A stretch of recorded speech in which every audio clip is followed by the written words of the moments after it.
Hey folks, I'm Nicole Gilbert, and this is the Nicole Gilbert Quilts YouTube channel.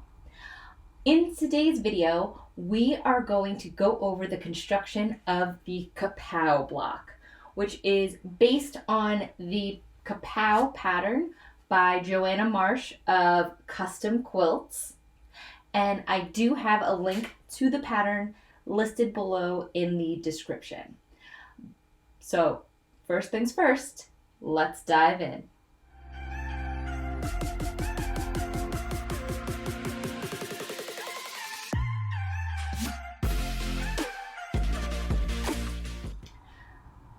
Okay, folks, the Kapow quilt.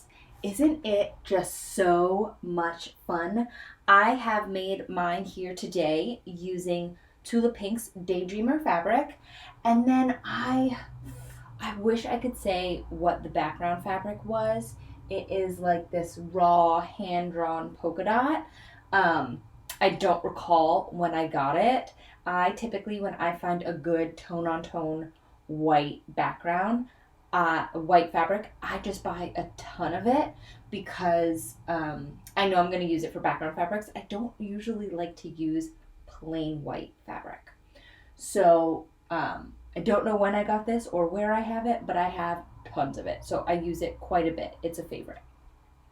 So Tulip Pink Daydreamer is the majority of this fabric. I do have some Curiouser in here, and I do have some True Colors.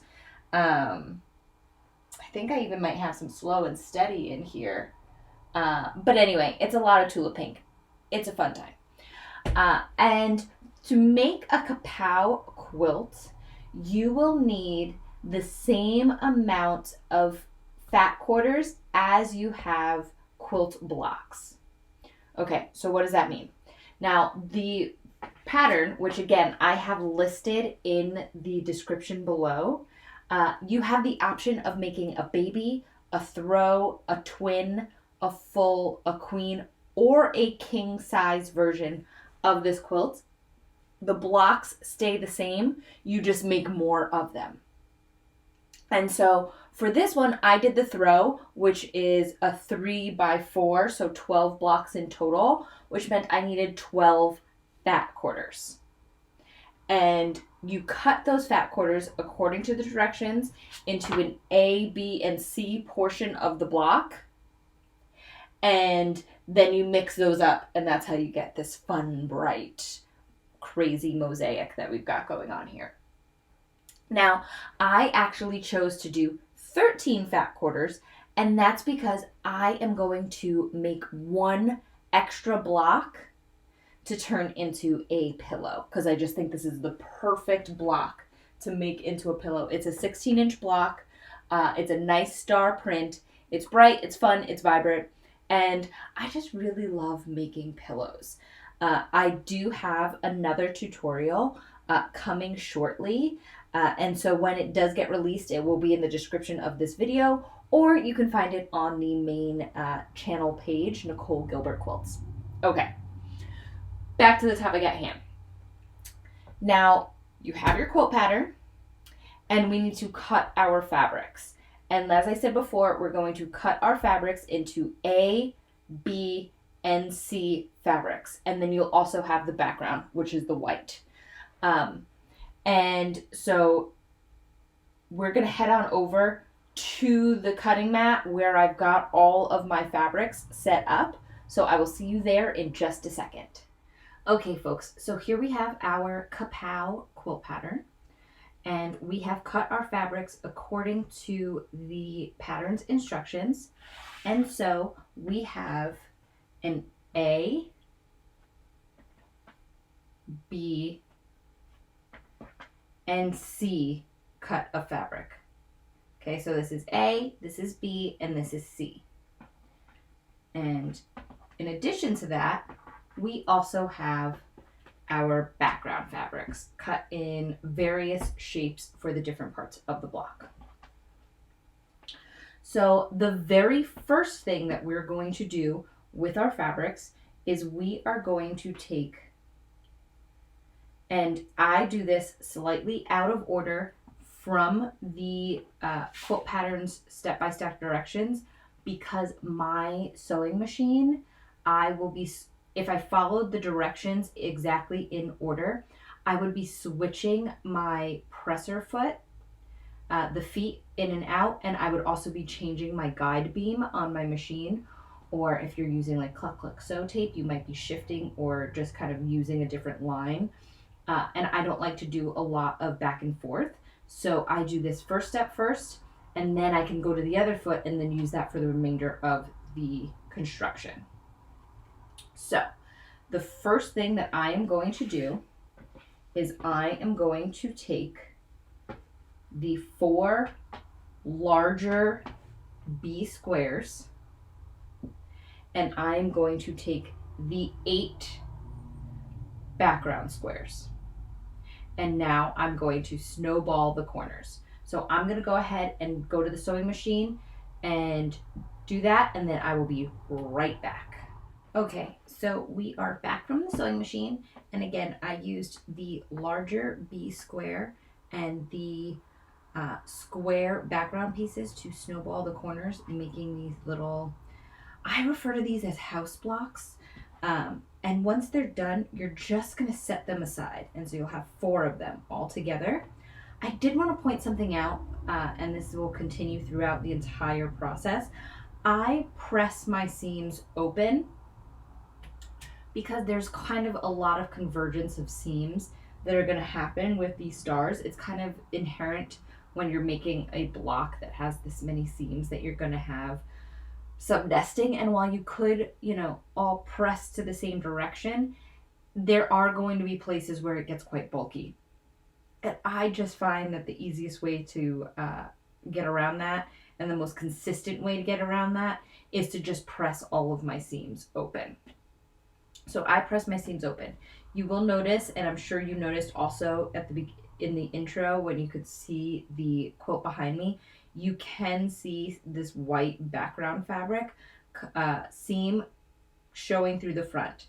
I kind of get around that by then using a bright white batting.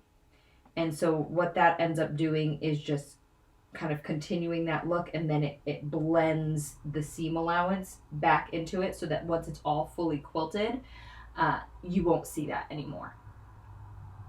For the most part, I tend to just press my seams open, but that again is also because I love these kinds of star blocks.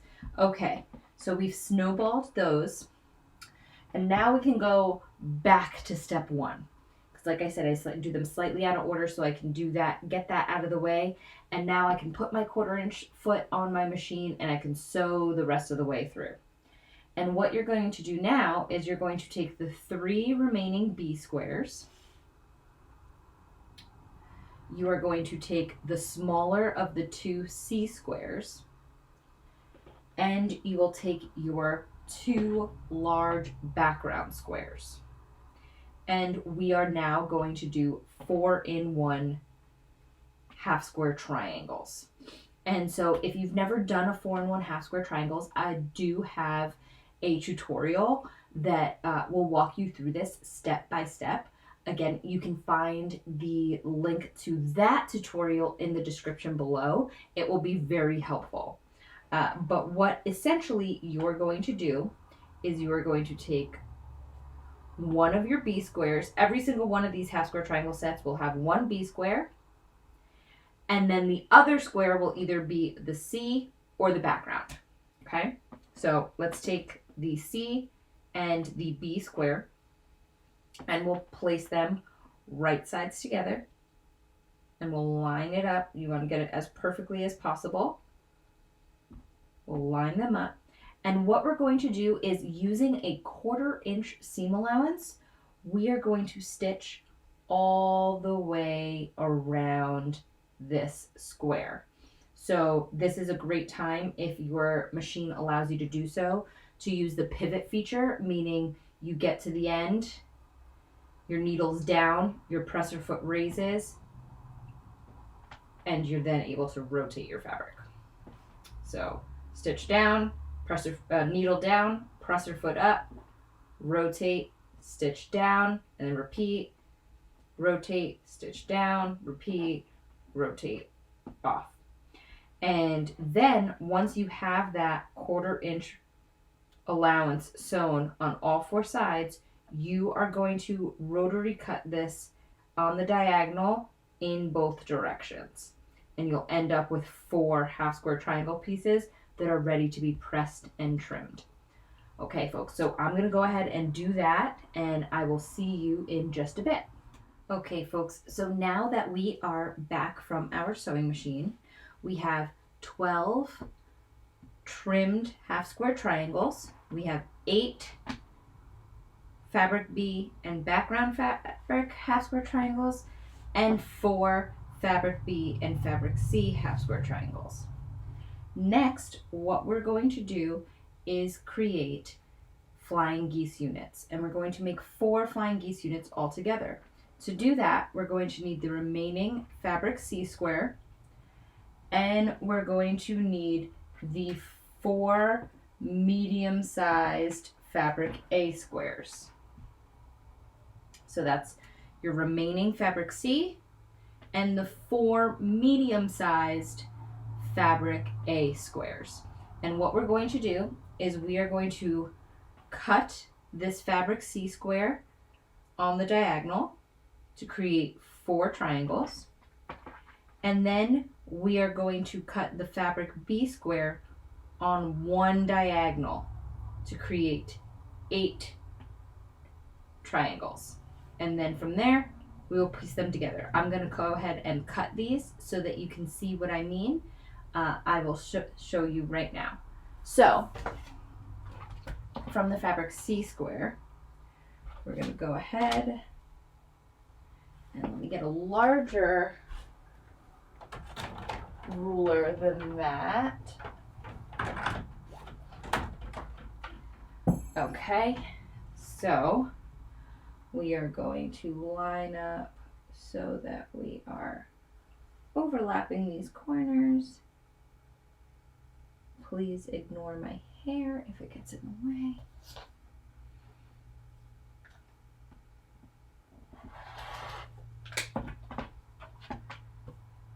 And then I like to just kind of stack and whack these. So make sure they're nice and aligned.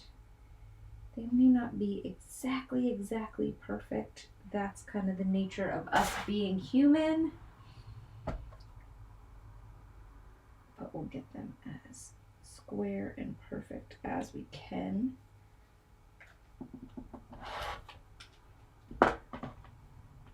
So now we have these are going to be the 4 centers of our flying geese units.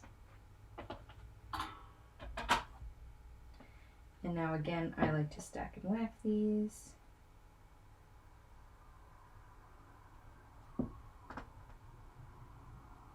So we'll go ahead and line those up as well as we can. And we know that we'll trim our flying geese afterwards. So we're not so stressed out about pretty small differences in our cutting. So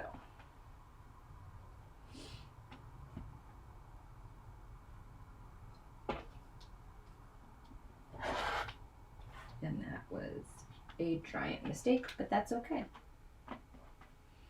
because they're still the right size. They're still 4 inches long. But you see why I slid a little? That'll happen sometimes, but that's okay because this is going to get hidden in our trimming, so not a huge deal. All right, I'm going to go ahead and make those flying geese units, and I will be right back. Okay, so now we're back from our sewing machine, and we have 4 flying geese units. And as you can see, I've gone ahead and I've trimmed them so that there's no dog ears, and they're nice and neat and straight. So these are our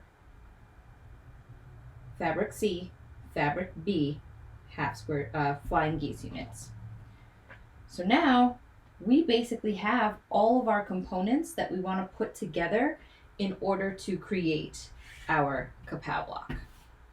So the first thing we're going to do is we're breaking down these blocks and we're going to put together the corner units of the blocks. And so in order to put together the quarter units of the block, you're going to need the 4 remaining small fabric A squares. And we're just going to use 1 for one corner, but you could make all 4 at the same time in order to chain piece. So there's 1, 2, 3, 4. Then you'll take your 8 background fabric B half square triangles, and you'll place them like so, making sure that our fabric B is down and to the left. Then you will continue using these same blocks and put them below that fabric A piece, and that is going to be up and to the right.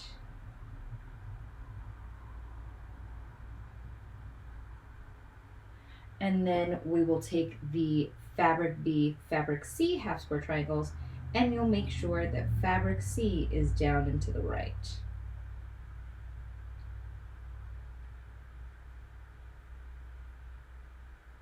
And what you'll do with these is create a 4-patch unit.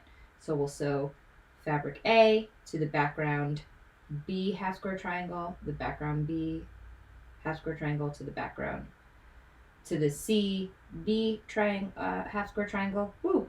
All these letters, man. And then we'll sew it all together to create a 4-patch. And so you'll have 4 of these 4 patches, which will be the 4 corners of our Kapow block. All right, I will see you when I get back from my sewing machine. All right, now we're back from our sewing machine and we have 4 of these 4-patch units completed. And the next step that we're going to do is we're going to go ahead and take the shorter of the 2 rectangular cuts and we're going to attach them to this side of our 4-patch unit so that when we press them open, they look like this. So I'm going to go ahead and do that and I will see you in just a moment. So we've now sewn that rectangular piece to our 4-patch unit. And now we're going to take our last remaining background fabric, which is this longer rectangular piece, and we're going to sew it along the top of these units, all 4 of them, so that once it's been pressed open, it looks similar to this, which is each of our corner sections. All right, folks, so I'm going to go ahead and sew this onto these pieces and we'll be ready for the next step. I'll see you in a moment. So now that we have completed each of these corner units, and we have 4 of them, we can set those aside for the time being, and we're going to bring back those house pieces that we did at the very first step, which was the fabric B and the background squares, and we're also going to grab our flying geese. Get that out of the way. And what we're going to do is we are going to sew our flying geese unit to the house unit so that the points are facing opposite directions. So let's get this out of the way so you can see that a little bit more clearly. This is how we're going to sew them together. Okay? If it's a little difficult to see because the fabric is a little busy, another way to think about it is that you want the points when they're right sides together to face the same direction. Alrighty, so we're going to go ahead and we'll make 4 of these all together. And when we're done creating these pieces, we'll then be able to construct our block because we'll have all of these sections put together in order to do that. So I'm going to go ahead and sew those together, and then when we come back, I will show you how to lay out your block so that you can properly see everything. Okay, I'll see you in a moment. All right, so we are now back from the sewing machine. We have put together our house flying geese unit, and we've put in our 4 corner units. And now you'll have had 1 piece of fabric left, and this is our large fabric A square. This is going to be our center. All right, so you might see things shift around just a little bit, just because I want to be able to show as much as possible in here. And while I have been, let's see. Okay. So let's see how good we can make this. All right, so our fabric A will be in the center, and then we will put a cornerstone in the top left. We'll make it so that the fabric A that's in the center is the outermost point in our corner piece.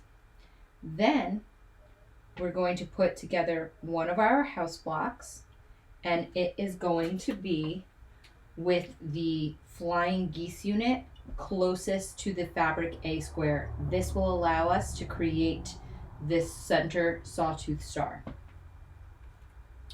Then we'll put another corner unit, rotating it so that the fabric A is in this outer top corner now.